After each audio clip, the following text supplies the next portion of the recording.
for our people. If you had a different president, it would only go down.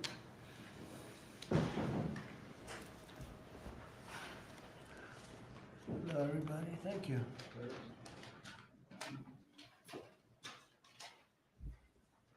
Hi. Hi, Steve. Hi, everybody. Brian, hi.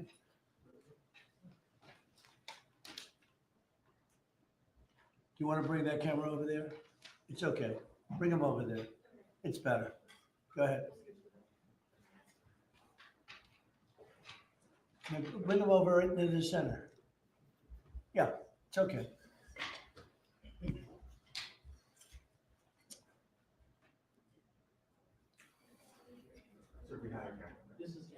This is the head of.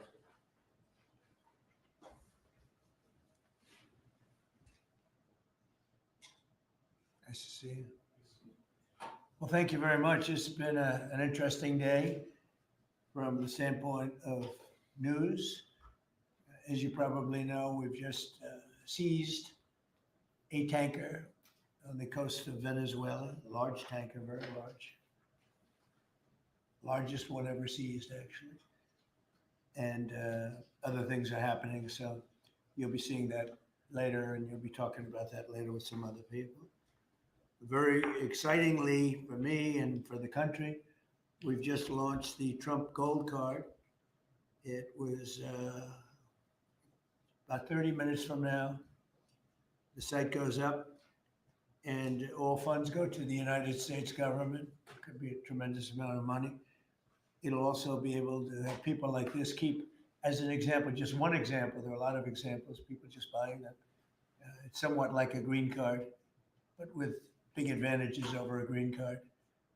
And companies are going to be able to go to the Wharton School of Finance, the Stern Business School, Harvard, MIT, wherever you may get your students, any school, and you're able to buy a card and keep that person in the United States, actually. So there's certainty, because I've heard from Tim Cook of Apple, and I've heard from a lot of people, some of the people at this table, that essentially in the United States, you can't keep the student. You can't hire people from the best colleges because you don't know whether or not you can keep the person. They come and have the people get out, they throw the person out of the country. You graduate number one from your college, and there's no way of guaranteeing, I guess you could say, there's no way of guaranteeing that they're able to stay in the country.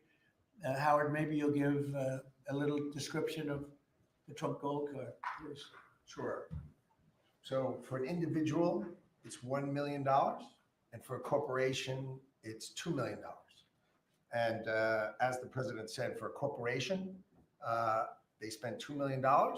They can then have an employee, full vetting, the best vetting the government has ever done, $15,000 vetting to make sure these people absolutely qualify to be in America, absolutely qualify. And then the company can keep them here, and they have a path to citizenship, right? Obviously, they have to be perfect people in America, and having passed the vetting, after 5 years, they'll be available to become citizens, and then the corporation can put someone else on the card. So for a company, they can keep putting people on the card, one person per card, and for an individual, it's $1 million, and it's a gift to the United States of America to help America be great again under Donald Trump. And it's really two gifts. It's a gift of getting somebody great coming into our country, because we think these will be some tremendous people that wouldn't be allowed to stay. You know, they graduate from college, they have to go back to India, they have to go back to China, they have to go back to France, they have to go back to wherever they came from. Very hard to stay. It's a shame. It's ridiculous things. We're taking care of that. The companies are going to be very happy. I know Apple's going to be happy, but a lot of the companies, nobody talked to me more about it than Tim Cook. He said it's a real problem, and it's not going to be a problem anymore. As you know, they used to send people up to Canada and other places, other countries. So we've solved that. And the other thing is, it'll take in, we think, probably billions of dollars that will go to the Treasury of the United States, that will go to an account where we can do things positive for the country. So it'll be a great thing. We'll take in, I think, billions of dollars, many billions of dollars even. So that's very exciting.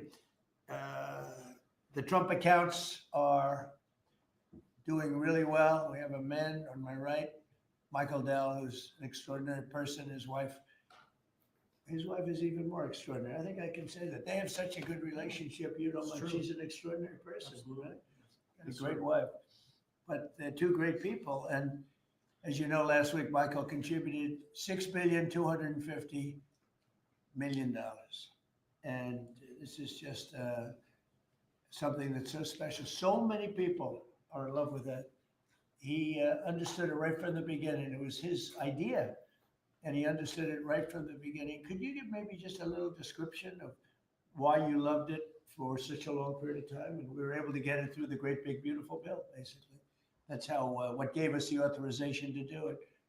Michael, please. Yeah, absolutely, sir. So, when we first heard about this idea, the idea was that the government would give $1,000 to a newborn baby in an account that they would own, and it would go in essentially the S&P 500 and compound. And when the child becomes 18, they could use that money to go to college, to buy a home, to start a business, to continue saving. And I thought that was a great idea. I thought that'd be great if companies matched the government's contribution, which we're doing. A lot of the companies around the table have committed to doing that. And also thought about this is, wow, this is going to be like a platform for families and communities and philanthropists to contribute to those accounts. And so we originally started with the idea of, well, what if we gave some money to all the kids in our home state of Texas, right? We thought that would be a nice thing to That's do. still a lot. Yeah, it is. 1 out of 10 new kids in America are born in Texas. It's pretty good. Happen to be a fan of the state of Texas. But anyway, we thought about it some more. And we thought, this is going to be something really special. We have a foundation. It focuses on children. It's been around for 26 years. And we said, well, why don't we go bigger? And so we talked about it. And, now that the Investment America Act is a law, which that in itself is a incredible thing that occurred. It does create a platform, and we were super happy to announce that we would give $250. We arrived at $250 because next year will be the 250th birthday of America and 25 million children. We thought that was a nice thing to do because it would include most of the children that are 10 and under, that are not part of the government program, that live in zip codes where the median income is less than $150,000. And that was also an important part of our contribution. And I do believe there will be a number of other large gifts announced. I've already spoken with a few that will be announcing gifts at the state level, right? And more to come. It's amazing, and it's amazing the vision you have, but that's why you're so successful, frankly. And to think that Michael started off with not a lot of money, I would say, right? Not too much, like very little. And he can give a gift of $6,250,000,000, and I know he said he's going to do a lot more. It's pretty amazing. It's really a beautiful thing to watch. So great for our country.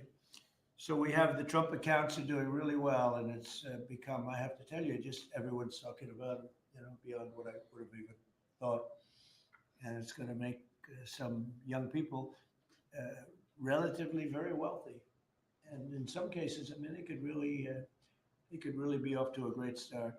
So some people have had that advantage and some people haven't, but it's a wonderful thing. Thank you to you and your beautiful wife. Thank you, sir. So it's a pleasure to welcome so many brilliant minds and distinguished business leaders back to the White House. I love these brilliant minds, including Michael Dell of Dell Technologies, who makes a great product. And I want to thank him for what he's done, what we just discussed, the accounts. We also are grateful to be joined by Enrique Lores of HP. So thank you very much, Enrique.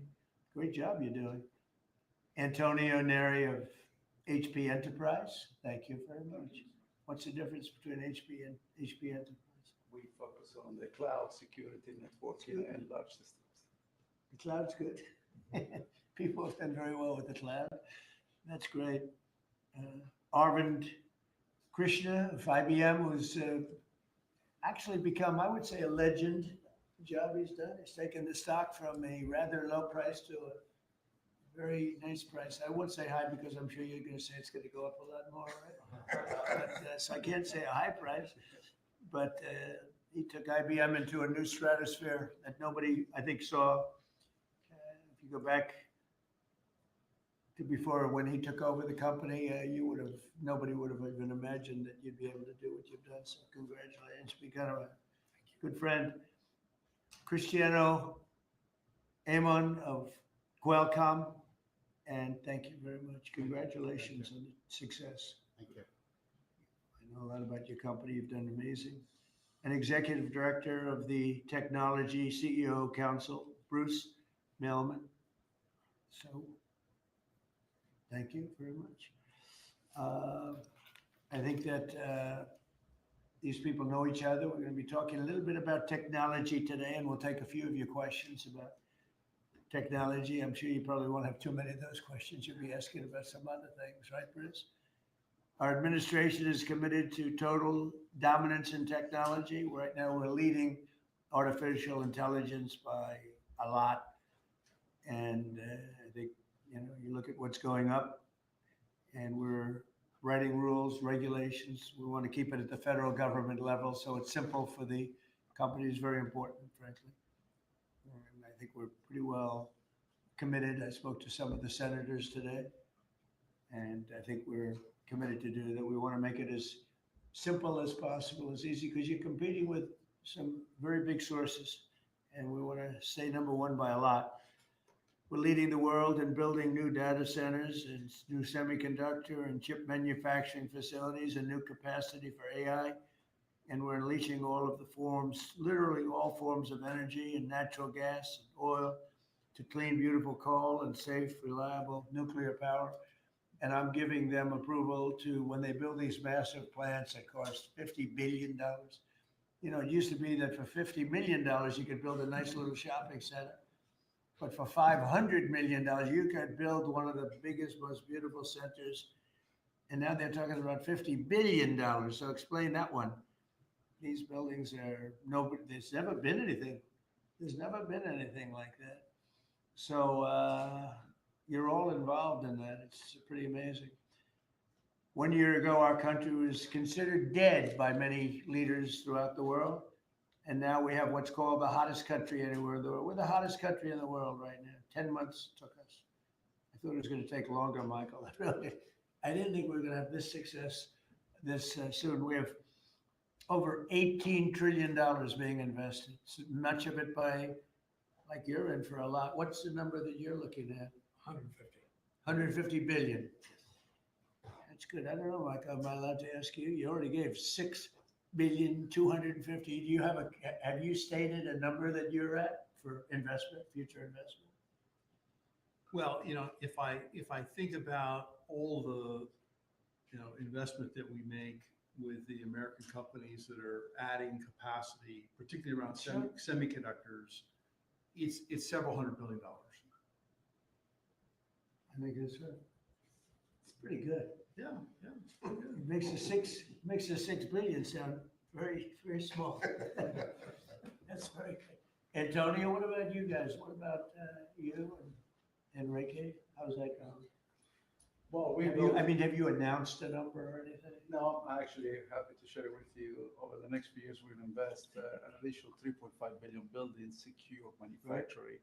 We build the largest supercomputer for the United States government that supports both the DoD and DOE. So in the next 18 months, we're going to build the largest 5 supercomputers that will keep the United States ahead of the game, both in life science and AI, but also to keep ahead owning the entire stack at the national security level. Great. Are you doing that separately? Are you doing Yes. it together or No, separate? we are totally separate companies. Totally separate, right? From our side, we invest in the US around $18 billion per year. So if Yeah. you look at the next five, That's right. it will be close to $100 billion. And we are going to be investing in AI at the edge, not only on data centers, but how to make AI available to customers in PCs, in headsets, in devices that they would be Right, using right. every day, which is So in it's the next over $100 billion. Yes. And you're doing well, HP is doing right well. Yes. That's great. We're competing hard with Michael, but we're doing well.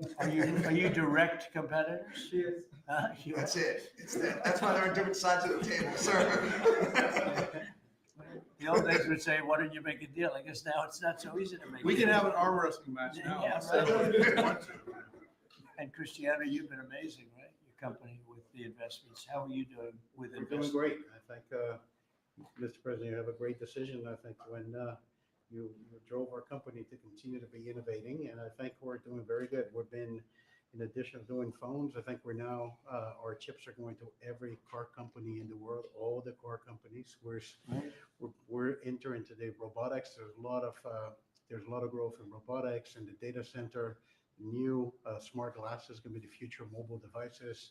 Industrial, I think a lot of the drive towards manufacturing the country is driving a lot of technology for smart manufacturing. We're making chips for that. So I think we're very excited. And I think like Michael, I think the number of industries our chips are being enabling is driving hundreds of billions of dollars investments. And most important for us, semiconductor manufacturing is very important. So we are going to be customer of the fabs that are being built in the United States by TSMC and Samsung. So we're just going to keep going forward. Yeah, those investments are very important, and we are all customers of those fabs. Those two are my customers too. So Memory stuff, memory? we don't do memory. We do a lot of the Who's the processing. king of memory? It's Micron and Micron's- SK yeah. Hynix. and Micron's Samsung. another one doing very well.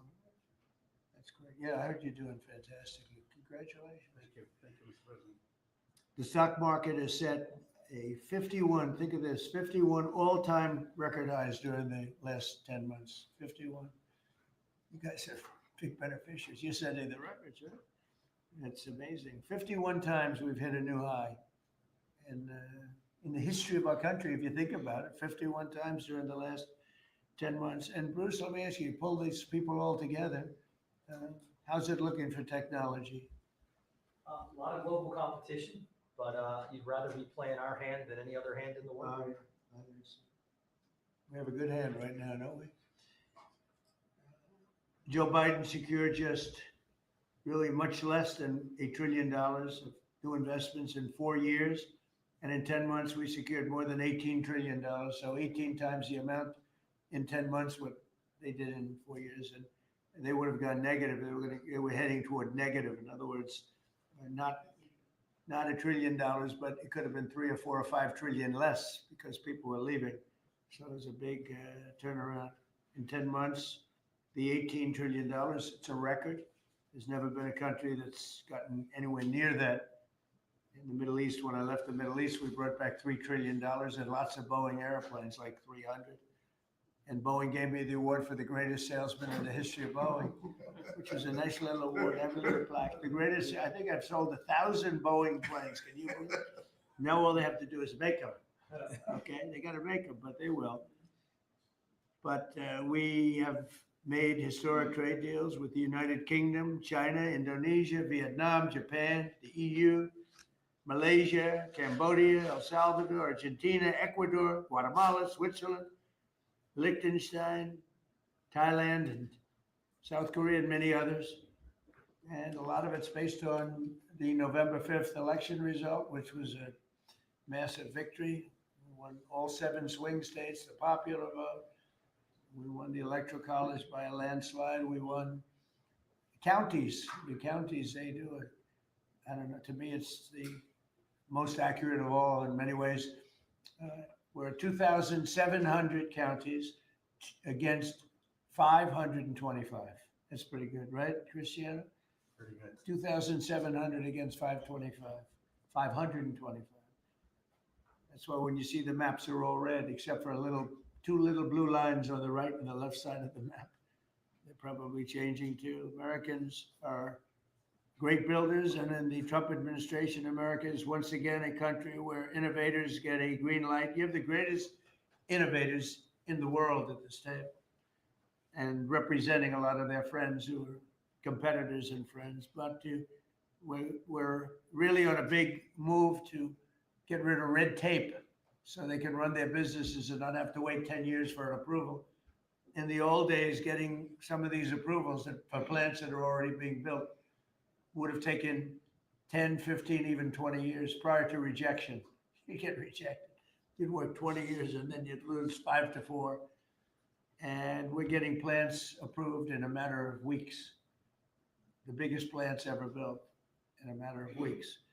For every new regulation, we're slashing more than 10 old regulations. So we're not allowing regulations unless they slash 10 old regulations.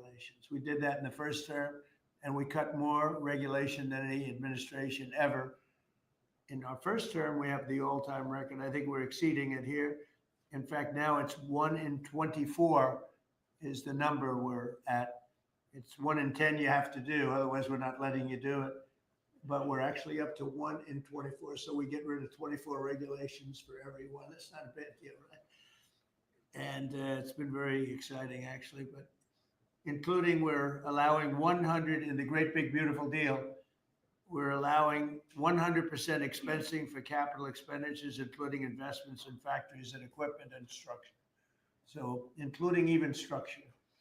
So that if Michael goes out and builds a factory, you can take it against tax immediately, the whole thing. You don't have to wait 38 years, do it over a 38-year period. And I think that's what made the first tax cut, which we, by the way, got extended in this tax cut. So, and you add it up, it's the biggest tax cut in the history of our country. But I think that the expensing factor, and it's good for 10 years too. I think that's maybe was the reason that so much growth was, there were other reasons, but so much growth was gotten in the first term. So earlier this year, I said that the challenges of our time demand a new spirit of patriotism and national loyalty in Silicon Valley, smart people, and from the whole technology sector. And that patriotism is on huge display here in this room with some of the most brilliant people. And I'd now like to ask Secretary Howard Lutnick to say a few words, and OSTP Director Michael Kratsios also say a few words. And I look forward to hearing from Michael a little bit about this subject. Cristiano, welcome. And Arvind, you'll say something, and I appreciate it. And anybody else wants to say a couple of words, feel free. Good job.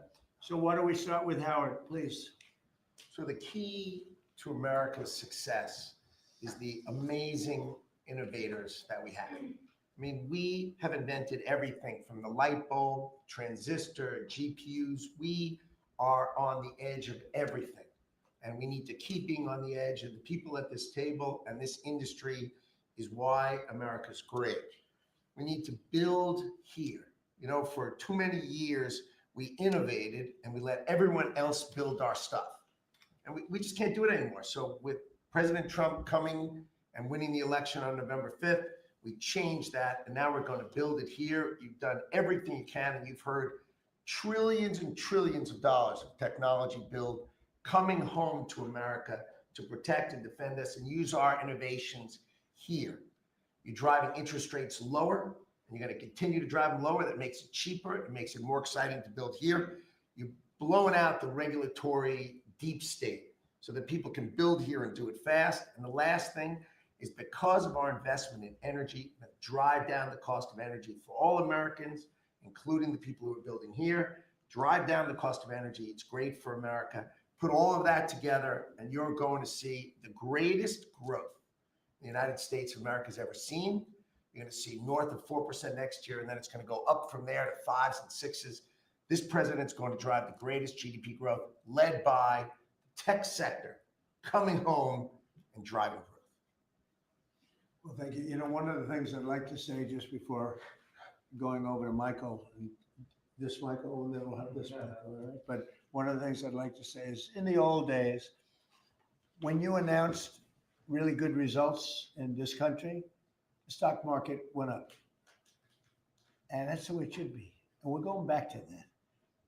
Because otherwise you can never really attain true greatness. In other words, GDP at 4. Oh, 4 is so high.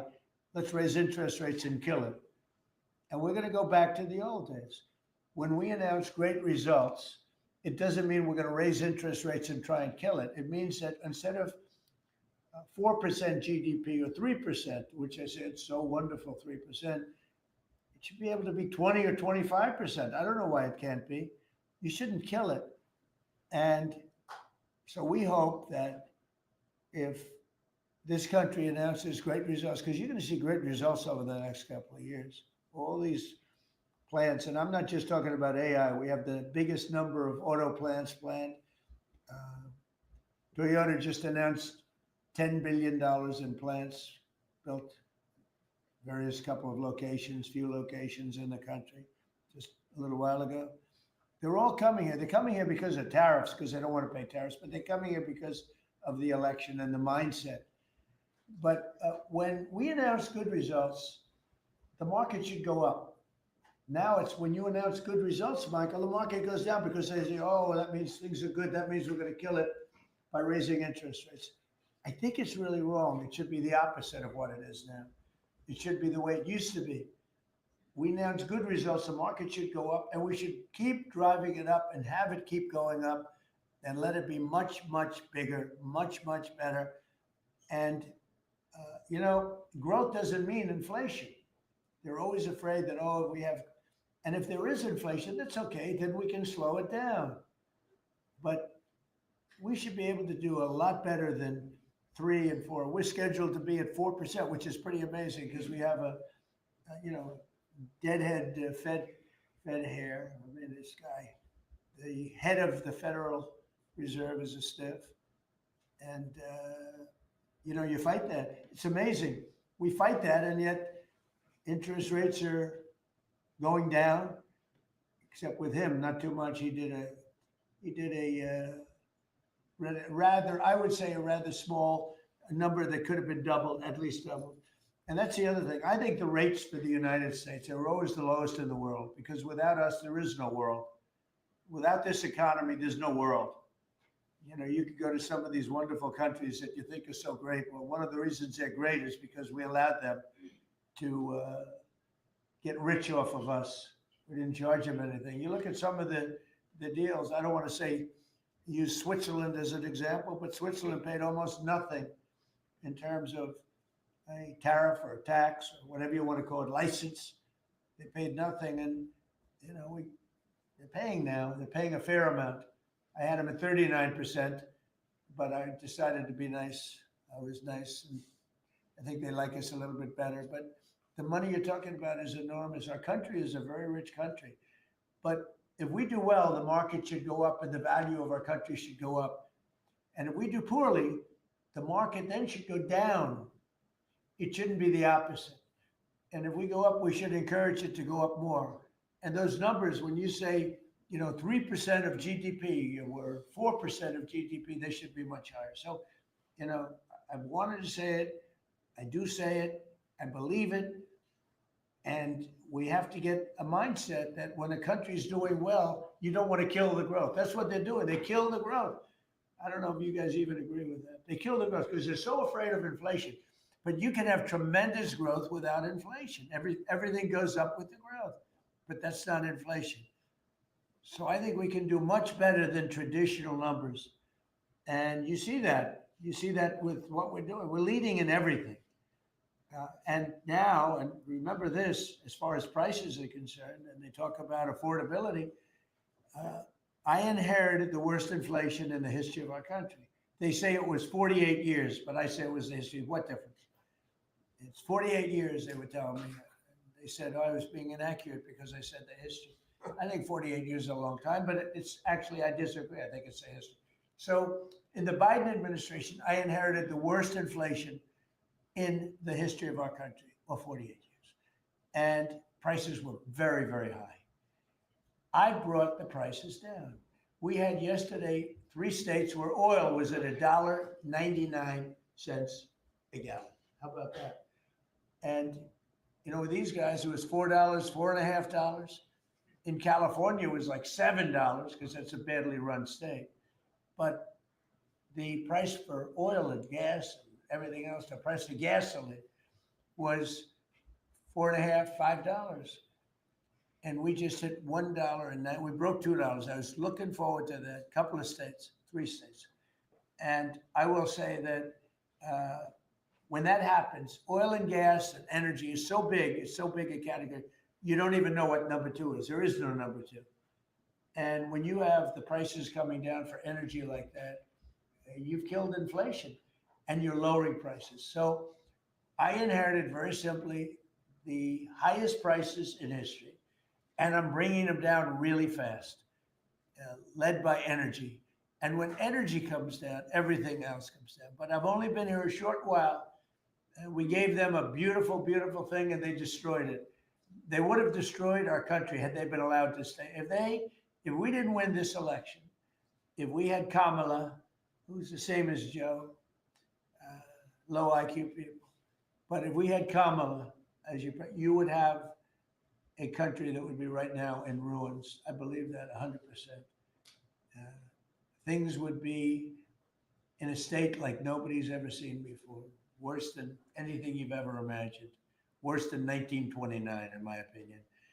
Instead, we have the hottest country in the world, and we're going to keep it that way. But just to finish, we inherited high prices. We're bringing them down very rapidly, and we're bringing them down to very, very good levels. They'll soon be down at very good levels.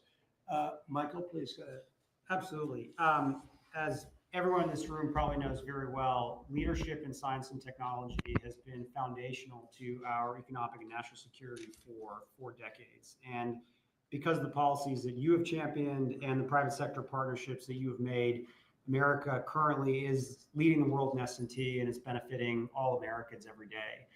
The one thing that I want to remind this group of, and many of you know, the president has been arguing for American leadership in AI well before ChatGPT was even invented. The president signed an executive order on artificial intelligence leadership in 2019, which set the stage for the revolution that we're seeing today. In the past year, we've built on that. We signed out the AI action plan in July of this year, which the president launched here in Washington, along with 3 EOs. And I know a lot of that effort is around creating a regulatory environment to allow for companies like yours to thrive, and for the applications that you build to have the biggest impact on Americans every day. So thank you for everything that you do. And I know we're going to keep working together to make sure that America is the home for the next great technological discoveries. All right, thank you, Michael.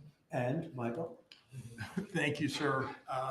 Well, look, we greatly appreciate the focus the administration has on lowering energy costs.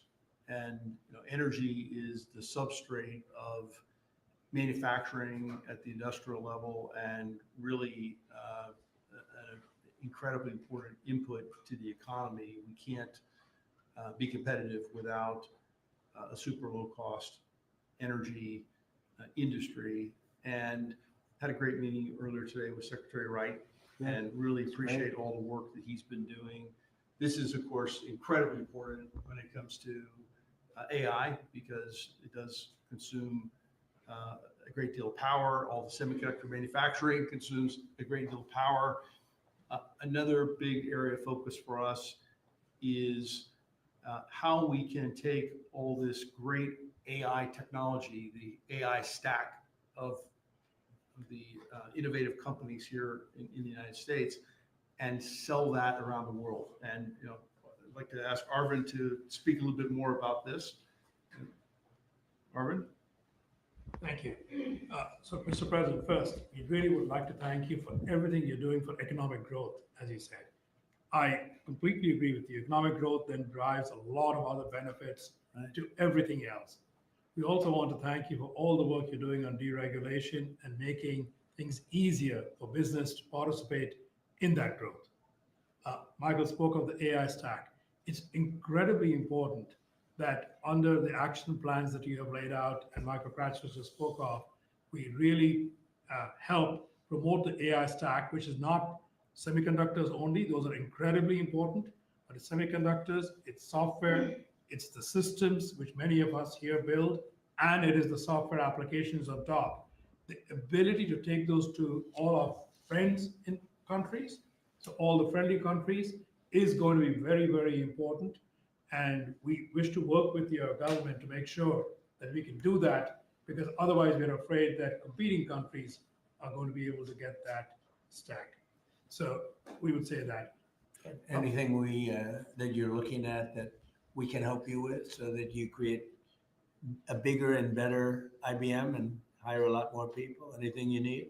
A few countries, we will speak to members of your administration to make sure that those can go and that barriers get lowered for being able to do it quickly. We agree guardrails are necessary, but lower barriers would be very, very helpful.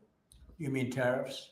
No, Because are these are they tariffing you any, making your life difficult? Are they doing anything else to make your life difficult? it's the ability to take certain systems which have semiconductors inside them into these countries. So right now, because we have controls on where all the semiconductors can go, then the entire system is restricted. That's what we want to do. The same as How many countries do that? Probably a half dozen. So I can tell you the countries already. I know. yes, I know every country very well. and We have ways of combating that quickly. So you'll let me know. And the last part I'd like to say is I'd also like to thank you for all that you're doing to help modernize government itself, because we think that that's incredibly important. You made a number of announcements, but a couple that I'd just like to point out, we worked with Commissioner Frank Bisignano to help make Social Security better. So I would like to thank you for your help on that. And we'll work with him on making IRS. He's done a fantastic job. He is. Frank's great. He's done a great job, Frank. He's had a great career, actually left a tremendous career where his salary, I think, was 100 times greater than it is now. And he was at JP Morgan Chase, and he's doing a fantastic. He did a great job at Social Security, quickly. And we hope to help him replicate that now at our IRS. Very good. Thank you very much. Good job.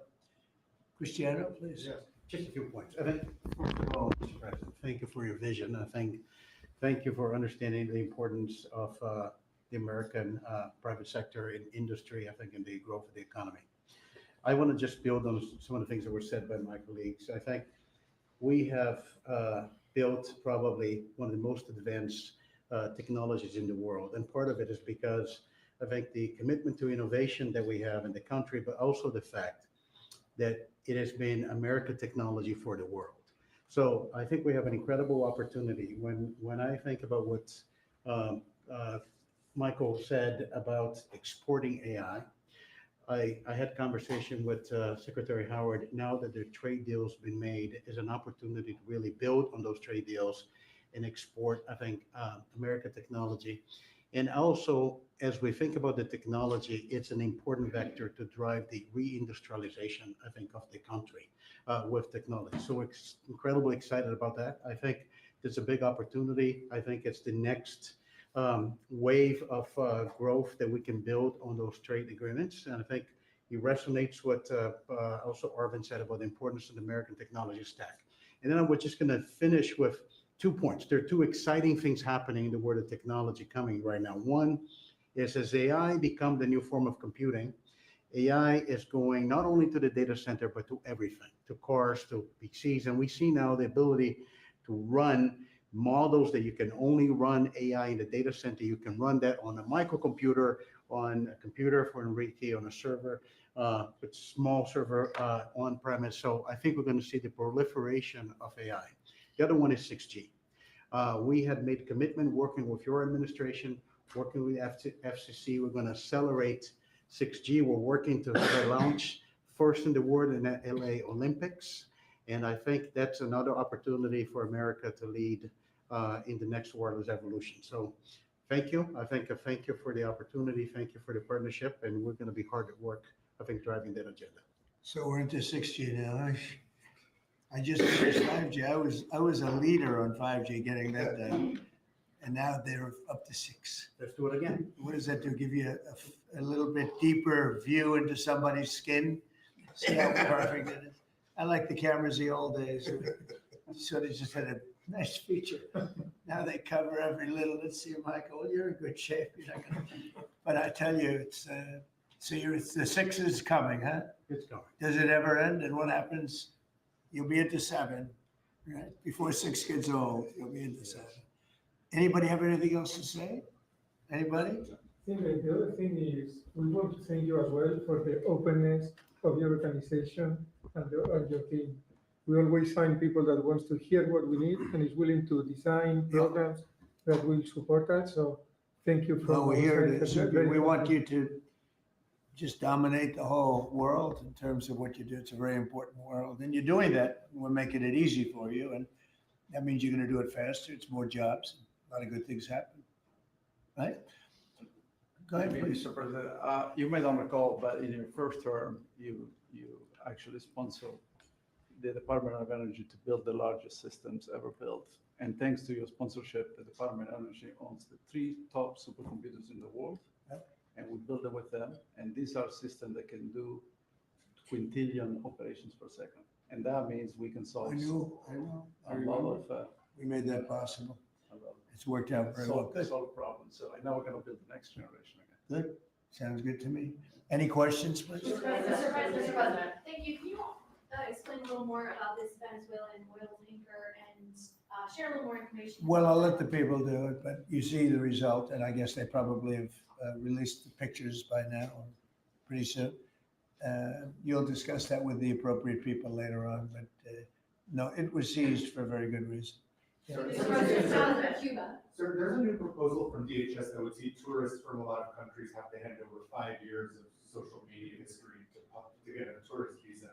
Are you concerned at all that if that's implemented, there would be a decline in tourism next year? And then what sort of material do you think is? We're doing so well. We just want people to come over here and safe. We want safety, we want security, we want to make sure we're not letting the wrong people come into our country. We're getting rid of a lot of bad ones from jails, from mental institutions, drug dealers. We're getting a lot of bad people, murderers. 11,888 murderers, half of them, almost exactly half of them, committed more than one murder. We're getting rid of them.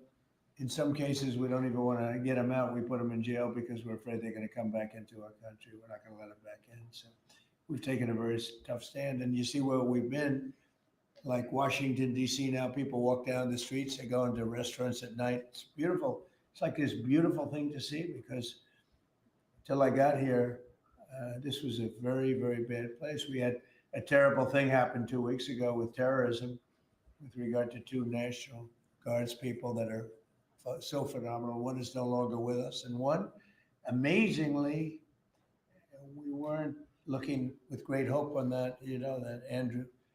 And today he got out of bed, actually, stood up, didn't say anything. It's a little early, but the chances of Andrew, other than his mother, who said, nope, he's going to be okay. His mother was the most positive person. And could be that she'll be right. It's pretty amazing. Made progress. It was, both of them were so badly hurt, we never thought that one could survive. So it looks like Andrew's doing pretty well. Mr. President, The winner of the Nobel Prize dedicated the prize to you, the Nobel Peace Prize, and she left Venezuela at a great risk to make it to the ceremony. There is a risk she could be arrested, actually. What would happen if she's arrested? What message do you send, or would you send to Nicolas Maduro? Well, arrested by who? The Nobel Prize Committee? In terms of, that's probably the ones that would arrest. I don't know anything about it. She was very gracious. She said I should have gotten the Nobel Prize, and I don't, I'm doing this to save lives. I'm not doing it for any other reason. But no, I don't like if she would be arrested. No, I wouldn't be happy with that. Mr. President, Senate Republicans currently have a healthcare proposal that would take away, let those ACA subsidies expire, and then put about $1,000 in people's HSAs. Do you think that is enough money, and how do you ensure that people who will see those tax subsidies expire won't see their healthcare costs skyrocket? Well, the Unaffordable Care Act, which is Obamacare, they call it now the unaffordable because it's unaffordable. It used to be called the affordable, but it was never affordable. It was always bad. It was basically designed for the benefit of insurance companies. And what we're doing is we want all of the billions and billions of dollars that went to insurance companies to go directly to the people, and they can buy their own health care. And people love it. I don't know if the Democrats are going to approve it because they want the insurance companies to make money. It was a scam. Obamacare was a scam. But we're going to see. I mean, the Republicans, I can tell you, want the money to go to the people. And we're winning that battle. The Democrats having a hard time with it because they're in the pocket of the insurance companies. Yes, please. You spoke to some European leaders today, I think, sir, about I Ukraine. did. Could you tell us about that? And is there a new revised peace plan that Ukraine has presented? The leaders of France, we spoke to, Germany, and UK, all very good leaders, very good friends of mine. And we discussed Ukraine in pretty strong words. And we'll see what happens. I mean, we're waiting to hear answers before we progress. You know, we're not spending any money in Ukraine. We're selling basically missiles and everything else to NATO, and NATO is paying us, and then they distribute it to who they want. I guess they're mostly distributing to Ukraine, but we're not spending money. But you know, we're spending a lot of time and a lot of effort. Because last month, 27,000 soldiers were killed. Both, think of it, 27,000. That's if you take a football game and take half the stadium, that's 27,000. So 27,000 soldiers were killed. Russian and Ukrainian soldiers were killed. And I want to see that stop. We'll find out. Look, there are a lot of things happening right now. A lot of people say it's closer than it's ever been. It's a war that would have never started. If I were president, would have never started. It's a war that should never have started, but we'll have it figured out, I think, within a pretty short. You say very strong terms, sir. Could you explain that? Well, I think we had some little disputes about people, and we're going to see how it turns out. And we said before we go to a meeting, we want to know some things. You know, they would like us to go to a meeting over the weekend in Europe. And we'll make a determination depending on what they come back with. We don't want to be wasting time. Sometimes you have to let people fight it out, and sometimes you don't. But the problem with letting people fight it out is you're losing thousands of people a week. It's ridiculous. The whole thing is ridiculous. Mr. President, 2 questions. One, the oil tanker. Who owns that oil tanker? You'll get that information later. Okay, and have you spoken to Maduro since your last conversation? No, Or I has it haven't. only been one conversation? No. And when you say that the European leaders want to have a meeting over the weekend, are you talking about with Zelensky or with them? With Zelensky and us. And you said in an interview yesterday that you think it's time for Zelensky to start accepting things. What things are you talking about? I think he has to be realistic, and I do wonder about, you know, how long is it going to be till they have an election? You know, it's a democracy. It's a long time. They haven't had an election in a long time.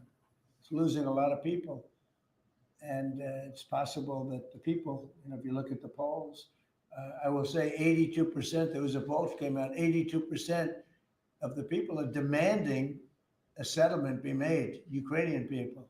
They want to see a settlement be made. I understand that.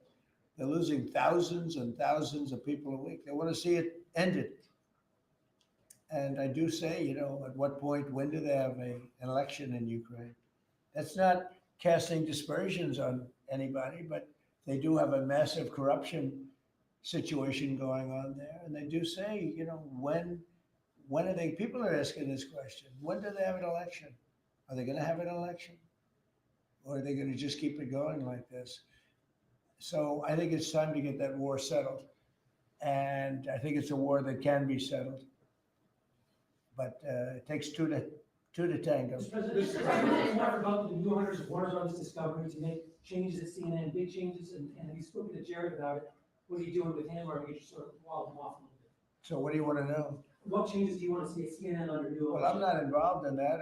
I will be probably involved, maybe involved in the decision. It depends. You have some good companies bidding on it. I think the people that have run CNN for the last long period of time are a disgrace. I think it's imperative that CNN be sold, because you certainly wouldn't want to put people, just leave those people with some money, good money, and CNN, so that, you know, they can spend even more money spreading poison, because it's lies. It's a disgrace. So I wouldn't want to see the same company end up with CNN, the same company with money, because right now they don't have too much money. but they have value, I guess, based on the bids. So you've got value. But I think CNN should be sold because I think the people that are running CNN right now are either corrupt or incompetent. And that'll be a factor in the decision making, because we've got some. Well, in my mind, but I can be talked out of that by some very talented people that we have, antitrust people. But I just think that the people that have run CNN into the ground, by the way, nobody watches, very few people watch. I don't think they should be entrusted with running CNN any longer. So I think any deal should be guaranteed and certain that CNN is part of it, or sold separately. But I don't think the people that are running that company right now and running CNN, which is a very dishonest group of people, I don't think that should be allowed to continue. I think CNN should be sold along with everything else. Sir, you spoke about affordability earlier in your remarks and yesterday in Pennsylvania. How much more can we expect to see you on the road kind of delivering that message? And are you worried at all about the Democrats winning a couple more things in Miami? I don't worry about it. It's like statistically, it's amazing when you win the presidency, even if you win by a landslide like we did, and even if you do a good job. And some people say we've done the best opening 10 months in history, in the history of the presidency. I think we have. Who's done better? We ended 8 wars. We have the strongest economy. We have $18 trillion coming in, which is more than any country had, times I think 5 or 6.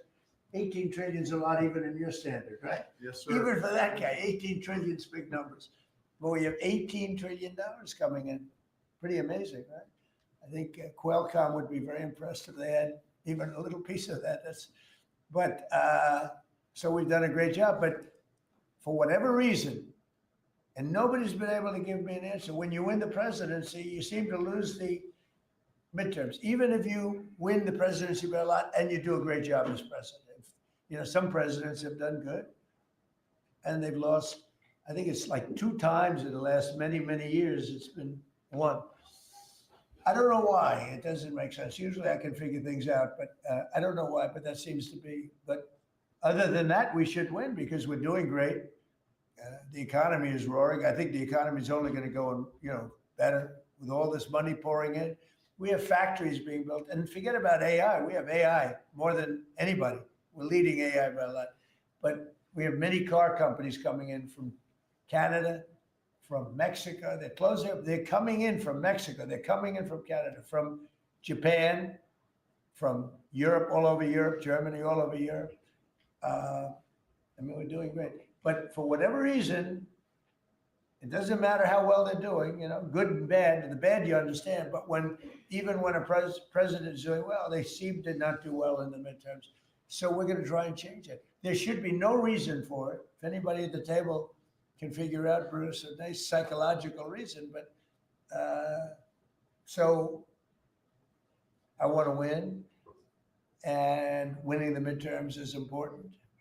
People want us to win the midterms, and I think we have great spirit. We should win the midterms, yeah. Under Joe Biden's administration, during COVID specifically, Biden removed the safety standards on abortion drugs. Now I'm hearing from a lot of pro-lifers that they're very anxious because yesterday Bloomberg reported that your FDA is slow walking a review of the abortion drugs that Secretary Kennedy promised. Yeah, I How don't soon know. do you want to see that? I'll find out. I'll ask them. Do you want to see? I don't think they're slow walking anything, but I'll find out. Yeah. Mr. President, Any update on the clashes between Thailand and Cambodia, sir? Yeah, I think I'll have to make a phone call. I was going to say that the Thailand and Cambodia, one of the 8 that I settled, they've been fighting for a long time. They've been fighting for a very long time, many, many, many decades. But I got along great with both. I found they were 2 great leaders, 2 great people, and I settled it once. I think I can do it pretty quickly. I think we're scheduling a phone call tomorrow Mr. President, with Thailand. on the Fed chair. With Thailand, if just to answer Steve, with Thailand and Cambodia, I think I can get them to stop fighting. Who else can do that? Think of it. Settled 8 wars. Every once in a while, one will flame up again, and I have to put out that little flame. I have to put it out, but we're going to put it out again. So I think I'm scheduled to speak to them tomorrow and see if I can. Just It was unfortunate what happened. I mean, I know exactly what happened. It got it started a little bit, but we'll see if we can put it down. We're interested in the siege of this tanker. What happens to the oil on that ship? Well, we keep it, I guess. Where does it go? What port does it go to? Well, you have to follow the tanker. You know, you're a good newsman, just follow the tanker. Do you know where it was Follow, going? Was it going follow to it, get a China? helicopter and follow the tanker. Is it true it's going to? But we're Cuba? gonna, I assume we're gonna keep the, Mr. President, on Fed Chair, Kevin Haskett said you were going to announce your decision within the next 2 weeks. Is that correct? maybe. Are you doing your interviews with finalists today? Well, I'm meeting with Kevin Warsh today, so I'm meeting with him. I sort of have a very good idea what I'm looking for. Again, I'm looking for somebody that will be honest with interest rates. So I just want honesty. Our rate should be much lower. Our rate should be the lowest rates in the world. Because all these countries that you see, you know, with low rates, many of them are low because of us, because they suck so much money out of us. But that's not happening anymore. We should have the lowest rates in the world. And without us, none of them really exist as an economy. I mean, I can show you these really prime, really wonderful countries. They've had nothing but success. It's because they took so much out of the United States. I mean, it's one of those little problems. I want to see that when we do well, we're rewarded for doing well, not the way it's been for the last pretty long period of time. Are you asking these finalists to pledge to lower rates? Are you asking these finalists to pledge to lower rates? If they No, become the chair? no, I'll be asking questions and I'll be able to figure it out. Mr. President, we have 3 countries sending drugs to the US, Mexico, Venezuela, and Colombia. And you talked to the president of Mexico, you already talked to Nicolas Maduro. Have you considered talking to the president of Colombia, whom you call a drug dealer? No, I haven't really thought too much about him. He's been fairly hostile to the United States. I haven't given him a lot of thought. He's going to have himself some big problems if he doesn't wise up. Colombia is producing a lot of drugs. They have cocaine factories that they make cocaine, as you know, and they sell it right into the United States. So he better wise up, or he'll be next. He'll be next too. And I hope he's listening. He's going to be next. Yes. Mr. President. Because we don't like people when they kill people, and they sell drugs. They kill them in the United States, and Colombia is a major manufacturer of drugs, meaning cocaine in particular, as you know. Thank you, Mr. President. Thank you. Multiple House Republicans in recent weeks, days, have been critical of Speaker Mike Johnson. I wanted to ask you if you're still confident in the Speaker to keep his conference together ahead of the midterms, and how often are you speaking about him? I think Mike Johnson is great. You know, he's had a majority of 2, 3, 4, then back to 2. We actually had 1. So we were 1 heart attack away from disaster. So everybody prayed for everybody's health. I think Mike Johnson's been a fantastic speaker. I mean, a very hard job because, you know, when you have a small majority, and we got the biggest bill in the history of our country approved, the great big beautiful bill. I call it the great big beautiful bill. There are different names for it, but to me, it's a great big beautiful bill because it gives the biggest tax cuts in history, the biggest regulation cuts in history. No tax on tips, no tax on Social Security, no tax on overtime. I think Mike Johnson's been a great speaker. I think few people could have done that job.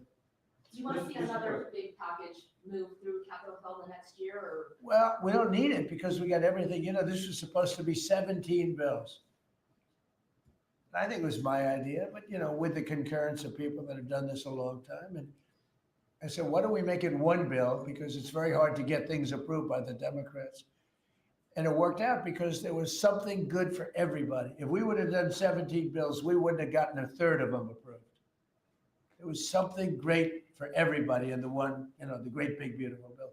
If I Right. could follow up, yes, good to see you, Mr. President. Hi. I'd like to follow up on the event last night in Pennsylvania, huge crowd turned Yeah, out there. big crowd. It seemed like Rally Trump was in prime condition last night. You enjoyed it. Can you just give me your thoughts on that? Then I do have a question on the gold card. Last night was amazing in Pennsylvania. We had a tremendous crowd. It was like freezing. And the people, the thousands of people on the sidewalk trying to get in, on the streets. It was an amazing evening, actually. And I think people really enjoyed it. I enjoyed it. You could tell that. I can tell that you enjoyed it. I enjoyed it. I really did. Well, you know, it's easy to enjoy when you do a good job. And, you know, when you can talk about things in a very positive way. It's hard not to say. we have potentially the greatest economic boom in the history of the world. It's being built right now. And when it opens, there will be nothing ever in history like what's happening in our country. And, you know, Washington, D.C. is safe, and Memphis is now. Look at Memphis. Crime is down 60% in Memphis. We just got there 3 weeks ago. And we're going to have New Orleans. New Orleans was we just sent a group of people there, and crime is down 28% in about 3 days. No, we do a good job, you know, and these are central casting people. These people they're very tough people if they have to be. They're very good, they're great patriots, but they are the toughest, and they don't take any nonsense. And every place we go, we knock down crime. Too bad that we're not invited more into Chicago, because we could save Chicago very quickly. But even that, we're doing it on a minimal basis until, you know, at some point we'll just go in and do what we have to do if the governor doesn't wise up. We got a bad governor, they have a bad mayor. I would say they're both incompetent, but it's hard to believe that people don't want to stop crime. We could stop the crime in Chicago in about 2 weeks. Go ahead. My question is on the gold card. I apologize if I missed the answer to this. Is there a limit to how many gold cards these companies can buy? Howard? So the program is part of the already approved visas. So we're just going to have great people come into this country. You know, the average green card holder earned less than the average American. So they were more likely to be on the dole and be on our assistance programs than average Americans. And the idea is from President Trump, he wants to raise it, bring in the best people into America. So same visas, but now just full of the best people. Basically, it's a green card, but much better, much more powerful, a much stronger path. And a path is a big deal. Have to be great people, but much stronger path. And it also, in addition to that, helps companies, because not only for companies, but if IBM gets somebody #1 in his class at the Wharton School of Finance, and you're dying to get the person, but you can't guarantee the person stays in the country, because oftentimes they'll say, I'm sorry, sir, you got to get out of here. You have 24 hours, right? And you say, where's my employee? Now IBM can buy a card, and that employee can be there for essentially a very long period of time. Mr. President, could you tell Bruce? It's so needed for the companies. You know, it's needed for others, but really it's basically a much better form of a green card. And you can't get green cards. They are impossible to get. This is much better than a green card. Yeah. Yes, so did you tell Bruce Blinken not to run for governor, or that she should think about not running for governor? I haven't spoken to, first of all, he's a friend, she's a friend. These are two great people running. In a way, I hate to see them running against each other. I hope they're not going to be damaging each other. But Elisa's fantastic, and Bruce is, they're two fantastic people. And I always hate it when two very good friends of mine are running. And I hope there's not a lot of damage done. Sometimes it works the other way. The victor ends up being much stronger because of it. A lot of times that happens in politics. You think you step in a couple months and actually see who performs? Well, I think in New York, we have a convention toward the end of February, and I think you'll know pretty much at the end of February what's going to happen. And I'll probably have to, you know, do what I want to do. But I hope that he's running now, as you know, and she's running. We have two very talented people. Either one should win against the Democrats. Mr. President, the Prisoner Legacy story lately focuses on one of your cabinet members predicting that you're going to fire this one or you're going to get rid of that one. Of all your cabinet members, who would you perceive as the most under attack? Well, I think my cabinet's fantastic. I read these same stories that I'm unhappy with this one or that one, and I'm not. I think the cabinet's done a great job. I read a story that I was unhappy with Pete because he was attacking drug dealers. I said, that's not exactly right. I would say very much the opposite. Pete Hegseth has been phenomenal. I read a story recently. I'm unhappy with Christie I'm so happy with it. I mean, we have a closed border. We have a border that's the best border in the history of our country. Why would I be unhappy? She's fantastic, actually. No, we have a fantastic cabinet, really fantastic cabinet. I mean, Lutnick, I'll have to think about. No, Can't have everything. can't have everything. He's doing great. Well, Howard's done really well, and Scott's done really well. We have just a fantastic cabinet. I'll tell you who's doing a great job is Linda McMahon. We're bringing education back to the states where it belongs. Education is going, we can't do any worse than we're doing right now. Let the states run it. You know, if you go back to some of our states that are run so well, so good, I would say 40 of them. And then you'll have trouble with 5, and you'll have bigger trouble with another 5. But you have 35 or 40 states that will run education as good as Norway or Denmark, Sweden. We have some, you know, the heads of the list are Denmark, Norway, Sweden, a few others. I think if you go to Iowa and you go to Indiana and you go to, I can name a lot of states, I think it would be almost the equivalent or maybe better. But you can't run a school system in Iowa from Washington, D.C. Yeah. So the Gaza plan, when do you expect to announce members of the Board of Peace, the leadership of that? Well, we'll do it early next year. And the Board of Peace are gonna, it'll be one of the most legendary boards ever. Everybody wants to be on it. It's mostly gonna be, I guess, you know, we weren't thinking about it that way, but they wanna all do it. Basically, it'll be the heads of the most important countries. Mr. President. They all want to be on. It wasn't really planned. We thought we were going to get very distinguished people that do that kind of thing for a living.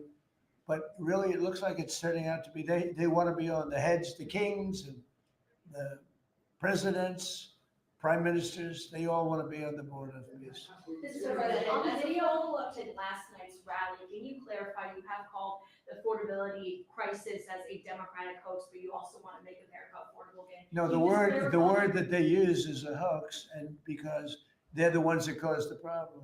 I'm talking about when you're trying to say it a different way. Now, it's pretty simple though, if you listen. It's a hoax where they created the problem.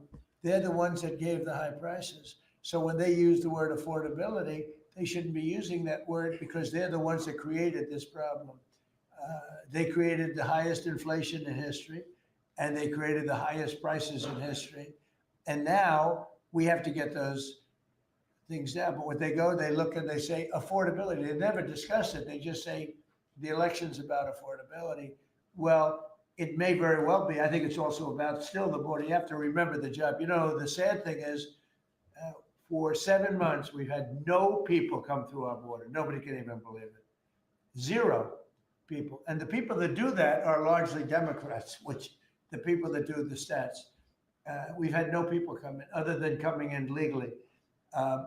But if you take a look, and nobody wants to talk about that. In fact, last night I said, let me talk about the border. My own people told me, sir, nobody cares about the border anymore. You've fixed the problem.